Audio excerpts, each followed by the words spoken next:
तुमच्यापेक्षा माणसं आमचे कमी आहे महिला मंडळ, पण पहा असे टक पावर आले सूर्यफुलासारखे माझ्याकडं.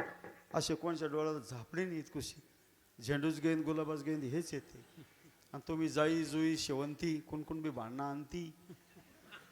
हां, आणि कोणत्याही कार्यक्रमामध्ये बरं का पहिला नंबर महिला मंडळाचा असतंय. आता पहा ना, त्या नसते आलं तर आपण इतकीच कीर्तन राहिलो असतं इथं, चांगलं दिसलं असतं का? नाही.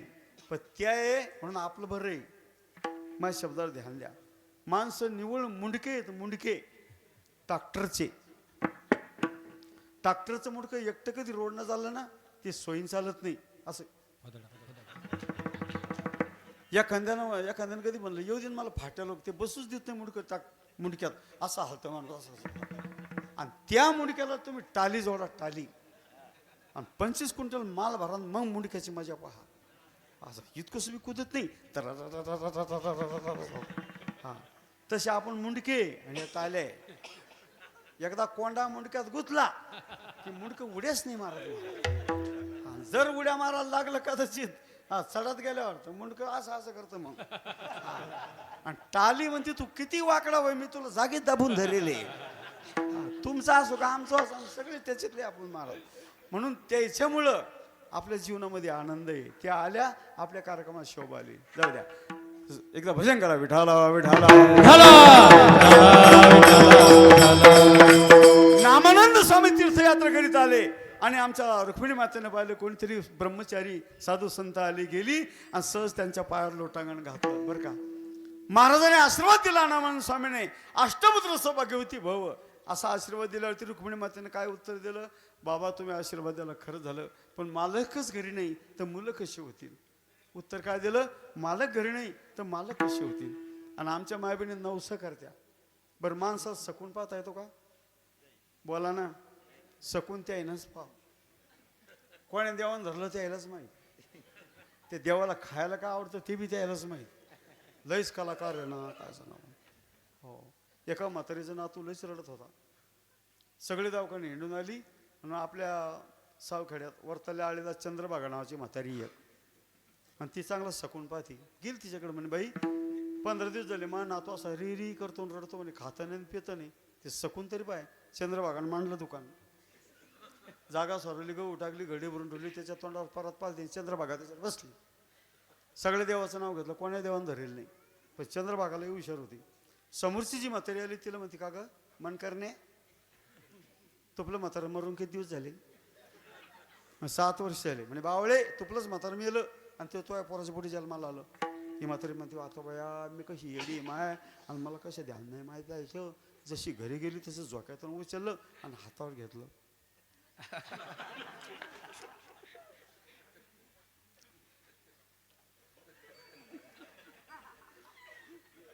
नाही करमलं तुम्हाला नाही का? आले पण मला भेटायला लई जीव होता ना माया. हां, ते लहान लेकरं असं लाता आणतं ते म्हातारी छातीत लाता लागल्या तर म्हातारी कशी म्हणती अजून लाता घालायची हौस झाली नाही का? ही गोष्ट खरी आहे का? कोणा सांगलं तुम्हाला अशा भानगडी करायचं आहे? हा तू का म्हणे कसे आंधळे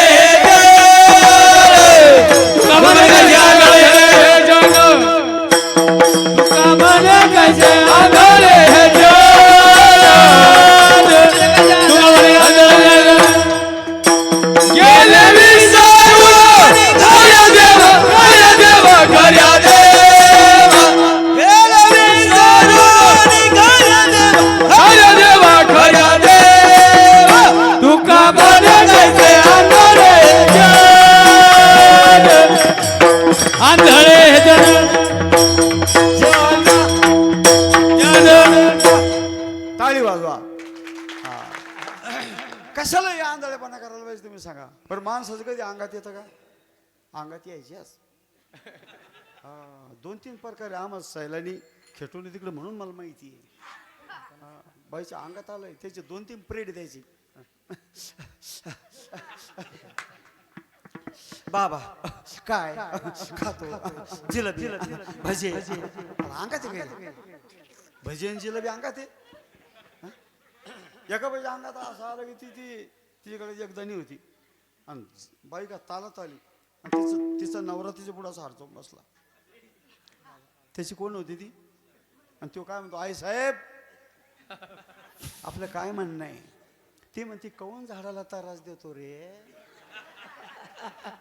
आणि बाईनं असं अंगात येतात तर ती गळ्यात एकदाणी होती लंबी, त्याच्यात अंग उडकवतो आणि तुटल्यावर मग हिला कशाला एकदाणी ध्यान पाहिजे? देव घुसले तिच्या अंगात. पण तिला माहिती सोनं महाग झालं, 1.5 लाख रुपये तोळा झालं, सगळे मणी पांगले, सगळे मणी तिनं पाहून घेतले. आणि नवऱ्याला म्हणते यो एक मणी अंगात आहे काय? मी तुम्हाला उदाहरण का सांगितलं असं मोकार नाही सांगणार तुम्हाला. मी रुक्मिणी मातेने सांगितलं मला घरी नाही तर मुलं कशी होती? हा, असे 9 लेकरं झाले असते, 2 बोकडे देऊन द्यायचे, 2 पोरं घेऊन यायचे. कशाला हळद लावायची, परण्या काढायचा, बियाण लावायचा, मंडप लावायचा, काय करायचे? काय खर्च करायचा एवढा? पण रुक्मिणी मातेने सांगितलं मला घरी नाही, मुलं कशी देईन? बाई मी भगवत चिंतनामध्ये असताना तुला आशीर्वाद दिला, खोटा कधीच होणार नाही.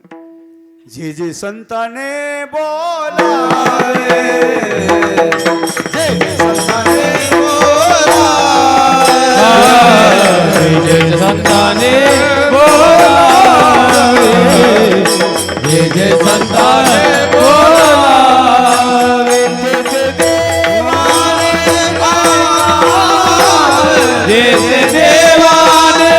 ऐकावे, जे जे संताने बोलावे, जे जे संताने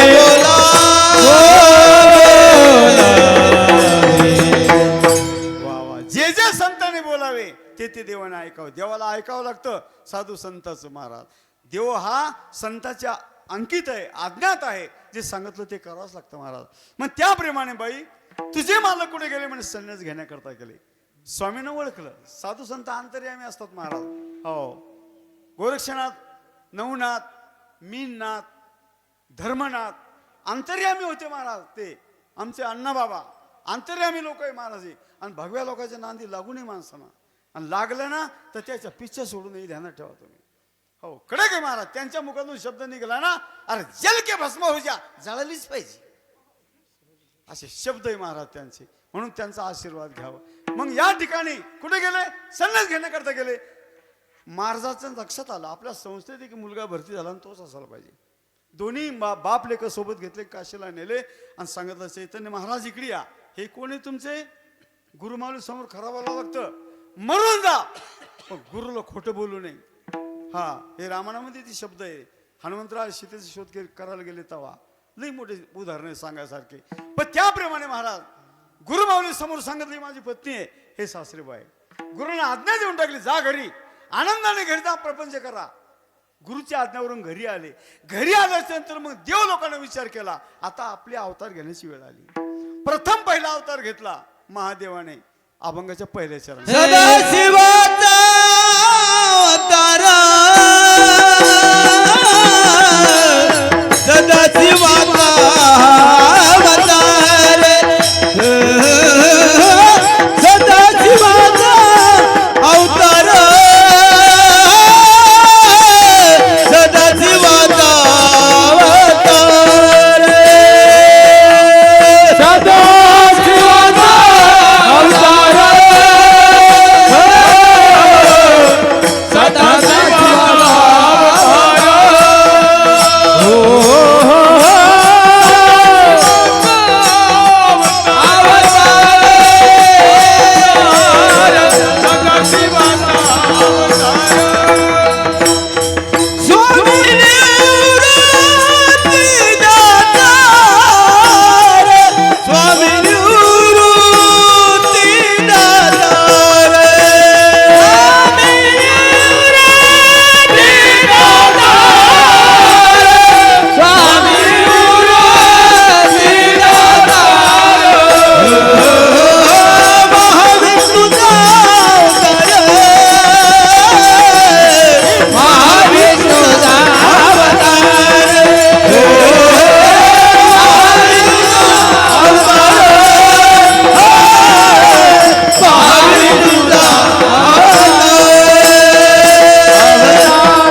काय गणेश महाराज तुमचं वय का एवढा आवाज काढायचा?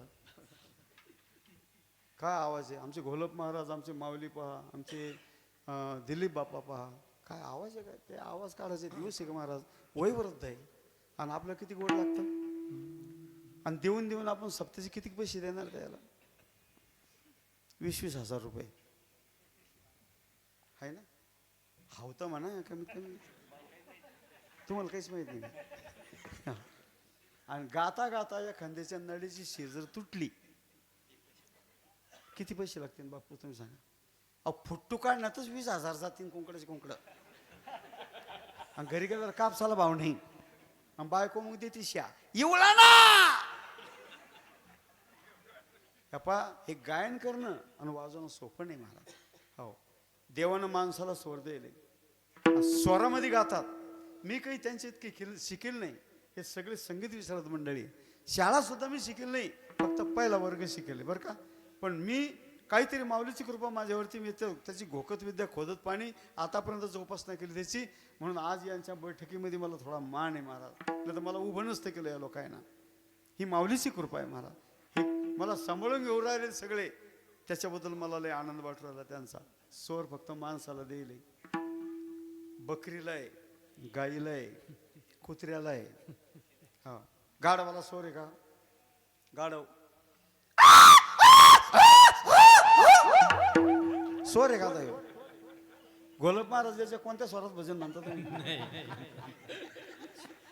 आणि याला कबीर महाराजचा तो आहे. अरे गाणं गाणं तर स्वर में गाणं नाही तर झक मारणं बरोबर आहे. सोपं नाही महाराज. काय गोड आवाज मंडळीचा. गाय कधी जनली ना एका घंट्यात ते गाईचं वासरू त्याच्या मम्मीला हाका मारतं. पाय त्याचा किती गोड आवाज आहे. काय गोड आवाज. म्हैस कधी जनली तर 2-3 घंटे ते म्हशीचं उभा करू त्याच्या मम्मीला हाका मारतं.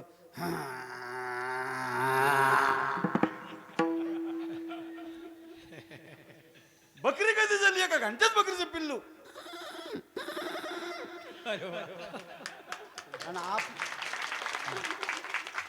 आणि आपले पिल्ले आपली 2-3 वर्ष काही सुचत नाही. माय म्हणते ती मामाच्या मांडीवर. मामा बंधा कमरापासून वल्ला गच पॅन्टी बदलू बदलू बेजार. हा काय स्वर दिला महाराज. मग सुंदर अशा प्रकारचं तुम्हाला सांगतो. प्रथम पहिला अवतार महादेवाने घेतला. महादेवाने विचार केला आपण एकट्याने अवतार घेऊन जमणार नाही, आपलं सोबती लागन. जोड असल्याशिवाय कोणत्या कामाला चालता येत नाही. 2 चाकाशिवाय गाडी नाही. 2 नवरा बायको एका ठिकाणी आल्याशिवाय त्याच्या संसाराचा विस्तार पांगत नाही. मग महादेवानं ब्रह्मदेवाला विनंती केली तुम्ही मला सोबती चला.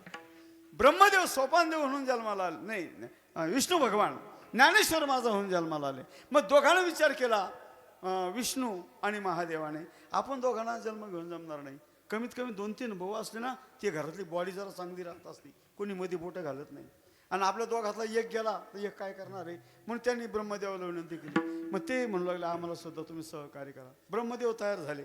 आता 3 भाऊ झाले पण 3 भावात एक बहीण पाहिजे. मुलगी ही आपल्या देशाची संपत्ती आहे. मुलगी ही आपल्या घरातली लक्ष्मी आहे. ती कोणाच्या या ठिकाणी 42 कुळाचा उद्धार करणारी ती मुलगी आहे. मग आधी महाशक्तीला विनंती केली तुम्ही आम्हाला अवतार कार्य करू लागा. ती मुक्ताबाई होऊन जन्माला आले. असे 4 बहीण भावनं होऊन जन्माला आले महाराज.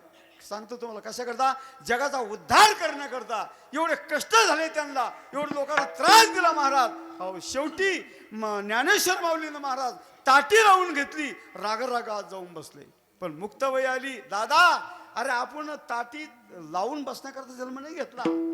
आपण कशा करता जन्म घेतला, काय करता जन्म घेतला. मुक्ताबाईने त्या लहानशा मुक्ताबाईने विनंती केली काय योगी पावन मनाचा योगी पावन मनाचा योगी पावन मनाचा योगी पावन मनाचा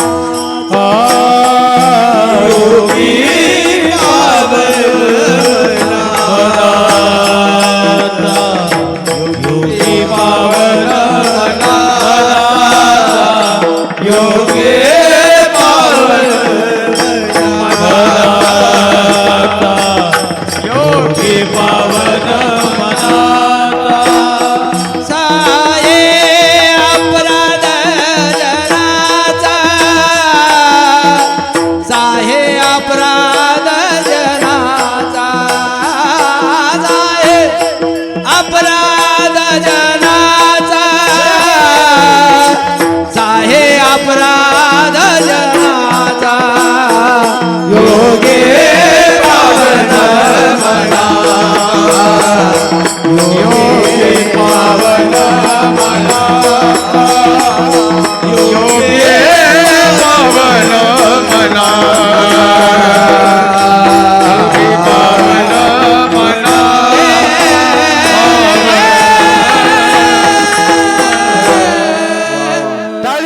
टाळी वाजवा.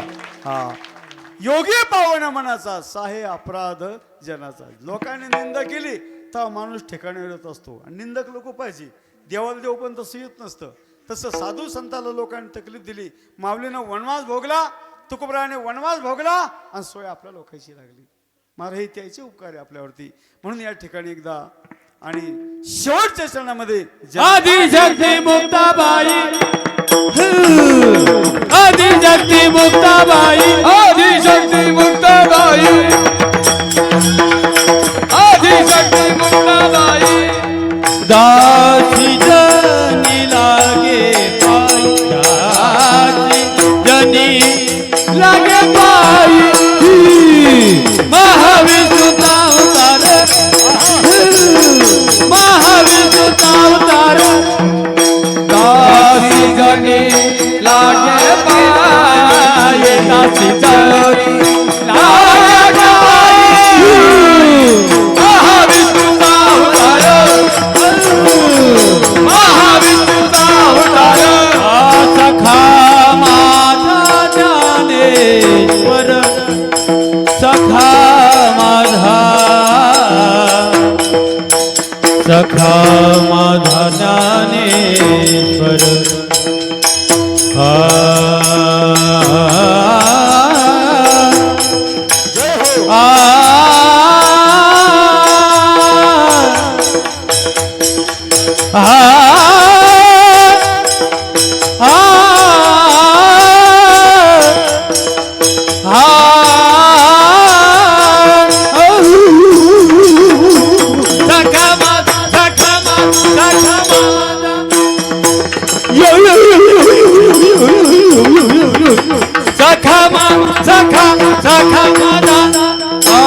सखा माझा ज्ञानेश्वर, ज्ञानेश्वर. सखा माझा, सखा माझा रे, सखा माझा, सखा माझा, सखा माझा, सखा माझा, सखा माझा ज्ञानेश्वर.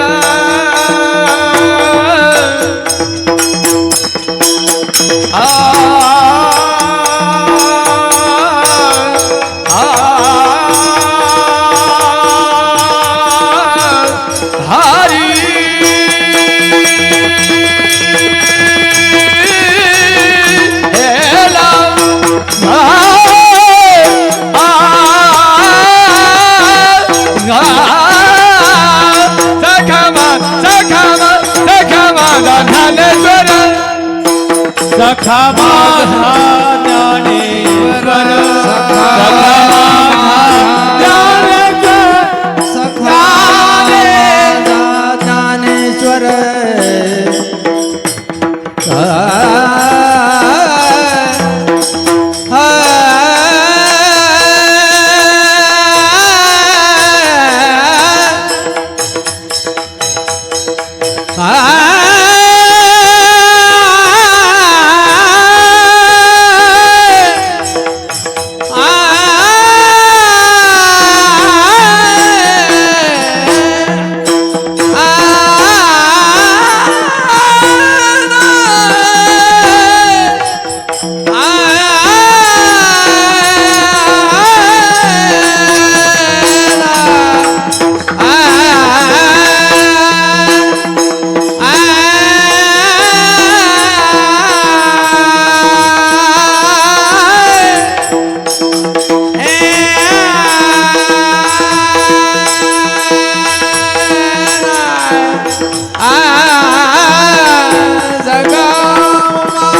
सखा माझा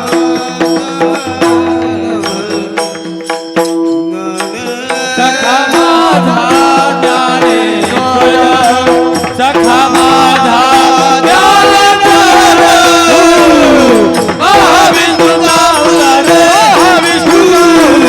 महाविष्णूचा